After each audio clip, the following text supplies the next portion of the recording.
नमस्कार, बहुत स्वागत है आप सभी का। मैं हूं आपके साथ नैना यादव, लेकर हाजिर हूं हमारा खास शो पूछता है इंडिया। हम बात कर रहे हैं उस हिस्से की जो बदलते दिन के साथ, बदलते वक्त के साथ और भी ज्यादा अब परेशानी का सबब बनता हुआ नजर आता है। वहां से जो तस्वीरें आ रही हैं वो झंझोर देने वाली हैं। जी हां, हम बात करें पाकिस्तान की भारत के खिलाफ साजिशों की, जिसकी पोल अब खुद पाकिस्तान के ही एक आला हुक्मरान खोल रहे हैं। पीओके में जो प्रोटेस्ट हुआ, वहां पर जिस रूप में तानाशाही नजर आई, बर्बरता नजर आई पाकिस्तान की सेना की, उसके बाद में तस्वीरें तो पूरी दुनिया के सामने हैं। पीओके में प्रोटेस्ट पर अब राणा सनाउल्लाह ने बयान दिया। इस दौरान पाकिस्तान की भारत के खिलाफ रची गई साजिशों की वो पोल भी खोलते हुए नजर आए। सबसे पहले आपको सुनाते हैं पाकिस्तान के प्रधानमंत्री शहबाज शरीफ के राजनीतिक सलाहकार राणा सनाउल्लाह की बात। ये वहाँ पे वही लोग हैं जिनको जिस तरह से कभी हमने ये मुजाहिदीन को ट्रेंड किया था और भेजा था कि जाओ लड़ो, और उसके बाद वो आज तक हमारे गले पड़े हुए हैं। ये भी कुछ ऐसे ही लोग हैं और उन तंजीमों के लोग वहाँ पे इकट्ठे हैं और उनके पास असला है और वो वहाँ पे कोई सियासी मुतालबा नहीं है, कोई उनका पब्लिक वेलफेयर का मामला नहीं है। वो लोगों को शील्ड बना के तो वहाँ पे जो है ये जो है वो खेल खेलना चाहते हैं। तो सुना आपने राणा सनाउल्लाह, जो कि प्रधानमंत्री शहबाज शरीफ के मुख्य राजनीतिक सलाहकार हैं। वो खुद कह रहे हैं कि ये जो लोग हैं उन्हें तैयार किया गया था भारत के खिलाफ। पूरा मामला मैं आपको बता देती हूँ। दरअसल पाकिस्तान का जो अवैध कब्जे से कब्जाया हुआ इलाका है, जम्मू कश्मीर का इलाका पीओके, बीते करीब 2 महीनों से प्रदर्शन यहाँ चल रहे हैं। ज्वाइंट अवामी एक्शन कमेटी यानी कि जेएएसी के नेतृत्व में लोग पीओके विधानसभा में 12 सीटें रिजर्व किए जाने का विरोध कर रहे थे। जेएएसी का आरोप है कि पाकिस्तान की सरकार उन सीटों का इस्तेमाल अपनी पसंद के व्यक्ति को प्रधानमंत्री बनवाने के लिए कर सकती है। अब इसके अलावा पीओके में बीते कई महीनों से महंगाई, राजनीतिक भेदभाव, अल्पसंख्यकों पर अत्याचार के खिलाफ प्रदर्शन किए जा रहे हैं। हजारों लोग पीओके की राजधानी मुजफ्फराबाद की सड़कों पर नजर आते हैं, मार्च करते हैं। अब प्रदर्शनकारी आरोप लगा रहे हैं कि पाकिस्तानी सुरक्षा बलों ने निहत्थे प्रदर्शनकारियों पर सीधे फायरिंग की बर्बरता की। खबरों की माने तो बीते करीब 3 दिनों में 40 से ज्यादा लोगों की जान गई, जबकि आंदोलन के दौरान अभी तक 200 से ज्यादा लोगों की मौत हो गई, दावा किया जा रहा है। अब इन सब के बीच पीएम शहबाज शरीफ के सलाहकार राणा सनाउल्लाह ने बड़ा खुलासा किया है। उन्होंने दावा किया कि पाकिस्तान ने कभी जिन मुजाहिदीनों को ट्रेनिंग देकर लड़ने के लिए पीओके भेजा था, आज वही उसके गले पड़ गए और ये मुजाहिदीन ही पाकिस्तान के लिए बड़ी समस्या बन गए हैं। उन्होंने ये माना कि उन संगठनों से जुड़े लोग आज भी वहां पर मौजूद हैं और उनके पास हथियार हैं। उनके अनुसार इन लोगों की कोई राजनीतिक मांग या कोई पब्लिक वेलफेयर का मामला नहीं है। वो लोगों को शील्ड बनाकर अपने मंसूबों को बस पूरा करना चाहते हैं बाय होकर को। अब कहते हैं ना कि ना जो दूसरों के लिए गड्ढा खोदते हैं, खुद उसी गड्ढे में गिरते जरूर हैं। और कुछ ऐसे ही हाल पाकिस्तान के नजर आते हैं, जिससे साजिश तो भारत के खिलाफ रची थी, लेकिन वही आग अब उसके घर को जला रही है।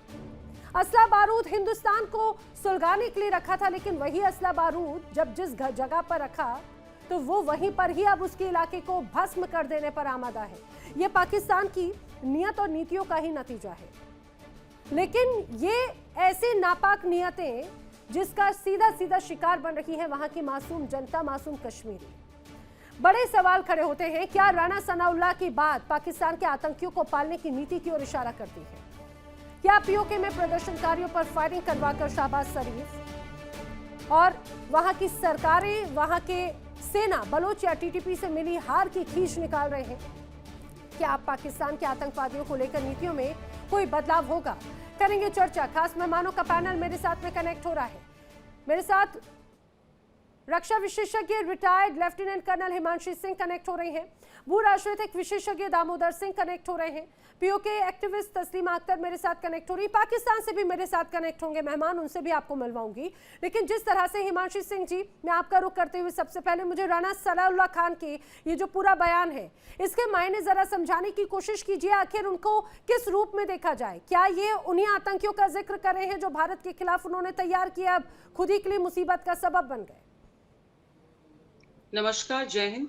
डेफिनेटली अगर वो इस तरह की बात कह रहे हैं तो इसको हम क्लासिकल सेंस में ब्लो बैक पॉलिसी कहते हैं कि आपने एक चीज तैयार की और आज वो आपको काटने को वापस आ रही है। दैट्स वेरी क्लियर बिकॉज देखिए इन्होंने पाकिस्तान में पीओजेके को अभी तक कोई भी संवैधानिक दर्जा नहीं दिया, क्योंकि क्यों नहीं दिया उसका एक रीजन है कि अगर पाकिस्तान इसका अपने में विलय करता है तो पाकिस्तान को एक चीज माननी पड़ेगी कि जो भारत में हिस्सा है वो भारत का हो गया और ये जो हिस्सा है वो पाकिस्तान का हो गया। तो जिस तरीके से वो पूरे कश्मीर पे कब्जा करना चाहते हैं वो उनको छोड़ना पड़ेगा, वो ऐसा करना नहीं चाहते। दूसरा, ये जो मुद्दा शुरू हुआ है ये उन 12 सीटों को लेकर है जो लोग भारत से पाकिस्तान में गए थे, लेकिन इन सीटों को रिजर्व करके जो 12 सीटें हैं ये कहीं पे भी हो पाकिस्तान में वो वहां पे चुनाव लड़ सकते हैं। यानी कि बिना रहे हुए अगर कोई आरक्षित सीटों पे चुनाव लड़ना चाहता है तो उसको जमीन पे जो हकीकत है उससे कोई लेना देना नहीं है और ये बिल्कुल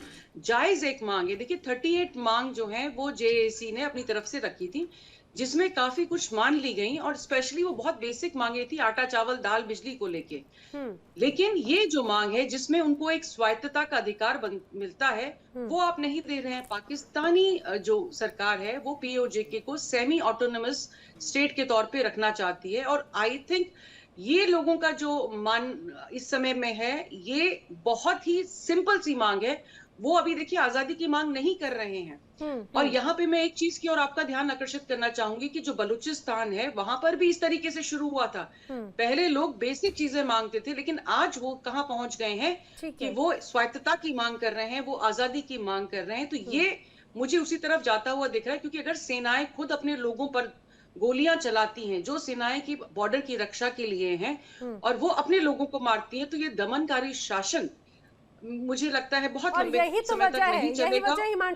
यही वजह हिमांशी जी कि जिस रूप में अब प्रधानमंत्री के जो मुख्य सलाहकार हैं पाकिस्तान के, वो एक बार नहीं पहले भी इस तरह की कई बार चिंता को जाहिर कर चुके हैं। उनकी तरफ से पहले भी एक बार ऐसे ही बयान आया था, उन्होंने कहा कि पाकिस्तान ने अपने लिए खुद कब्र खोदी है हिंदुस्तान से पंगा लेकर। उन्होंने कहा कि भाई गलत ये कहा जाए कि रणनीति का इस्तेमाल किया गया। लेकिन तस्लीमा जी मुझे जल्दी से इस बात को जरा समझाने की कोशिश कीजिएगा कि जिस रूप में यहाँ पर हालात हैं, एक तरफ तो ये स्पष्ट हो जाता है पीओके में जो हालात हुए कहीं ना कहीं वो पाकिस्तान की फेल्ड नीतियों का ही नतीजा रहा, और ऊपर से जिन आतंकियों को ट्रेनिंग करने की बात कही गई, यानी कि पीओके को एक बड़े लॉन्च पैड के तौर पर पाकिस्तान इस्तेमाल करता रहा है हिंदुस्तान के खिलाफ, ये उस ओर इशारा करती हैं। अस्सलाम वालेकुम, जय हिंद एवरीवन। डेफिनेटली नैना जी कि आप देखिए कि पाकिस्तान ने कैसी चाल खेली है पीओजे के इनोसेंट अवाम के साथ कि उन्होंने किस एनवायरनमेंट में वहां पर इलेक्शन खड़ा कर दिया है।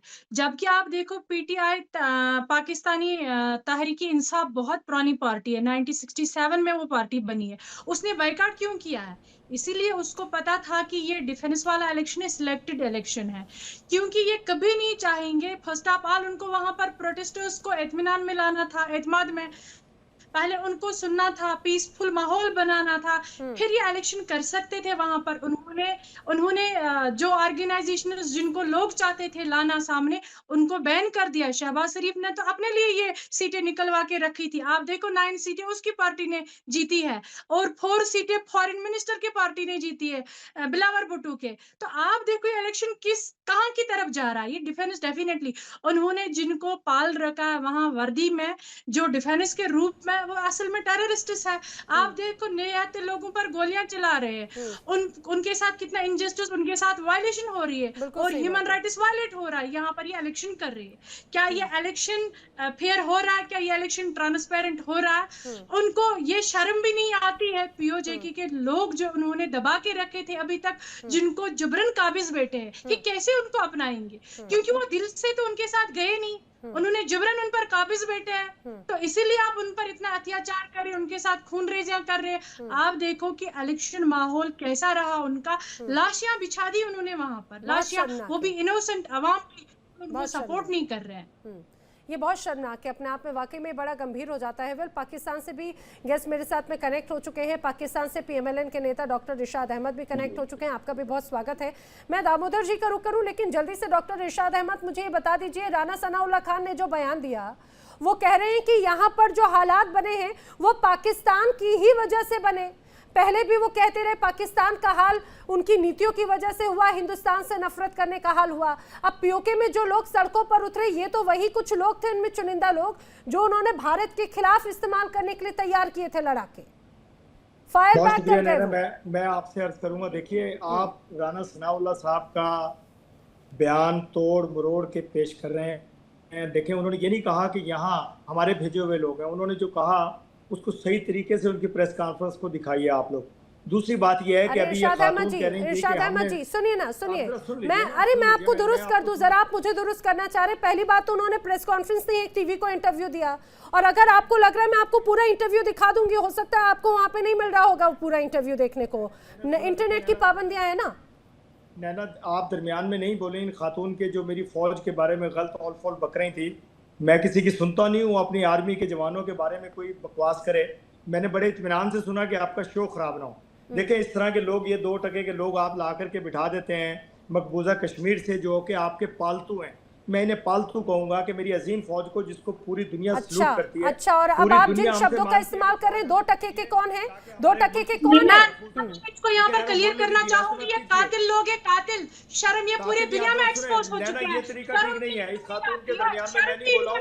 अगर आपने पाकिस्तान टेरर स्टेट है, टेरर स्टेट है। इनोसेंटों पे अरे इरशाद अहमद जी सुनिए, अगर आप खातून कह के अगर आप उनको सम्मान देने की कोशिश कर रहे हैं, लेकिन आप जिन शब्दों का और जिस भावना का इस्तेमाल कर रहे हैं ना, वो कोई इज्जत देने वाली तो है नहीं, आप भी बखूबी जानते हैं।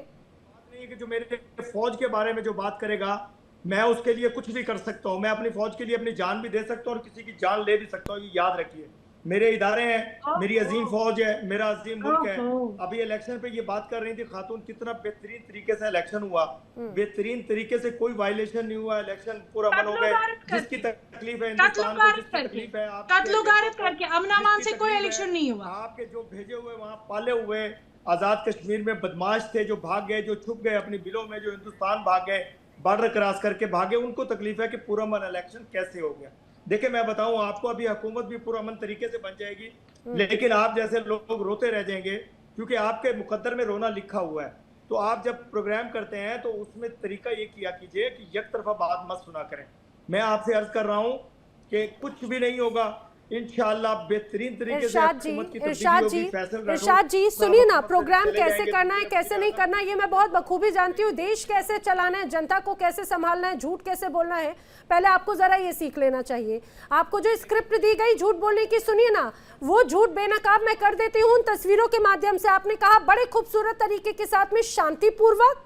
देखिए इंडिया डेली 24/7 अब आपकी स्मार्ट टीवी पर।